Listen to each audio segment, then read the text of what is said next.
بسم الله الرحمن الرحيم. قدوميها حريق سوماليد كبدا عقتا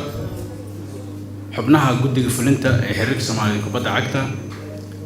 حوغياها قود حريق سوماليد كبدا عقتا لمان قدومياش نادية كلا دوان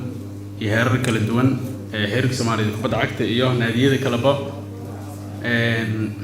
مدحضة مسؤولين تا شركة تسد agaasimaha guud howlaha guud ee maamulka gobolka Banaadir dhamaan marti sharafta kala duwan shakhsi walba martikolku ku fadhiyo dabcan saxaafadda assalaamu calaykum waraxmatullaahi wabarakaatuh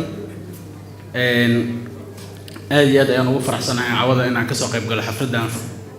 aad u qurux badan aad loo soo agaasimay waxaan isleeyahay eedsad waa dhalinyaro طبعاً ganacsato waqti hore ma soo bilaabay in ay dalka keenaan agab sports kuma ay ka kaliya inay ganacsadaan waxay ku eg yihiin waxa ay helaan iyo faa'iido ay helaan inay ku celiyaan bulshada Soomaaliyeed gaar ahaan gobolka Banaadir iyo magaalada Muqdisho waxaan xusi karnaa in ay qayb weyn ka qaataan tartamada la qabto gaar ahaan degmooyinka ay qabsadaan waaxyaha kala duwan oo hadda aan ku xusi karo tartanka ugu dambeeyay oo daraadaan soo xirnay oo ka dhacay degmada Cabdicasiis oo waaxyaha loo qabtay kubadda cagta afarta waaxood ee degmada Cabdicasiis ayaa taabageliyay aad iyo aad ay ugu mahadcelinayna dabcan waa dhalinyaro u soo jeestay in dalkooda wax gashtaan bulshadooda wax ku celiyaan waxaan kaloo rabaa inaan halkan ka xuso waxa u jeedin meeshan inay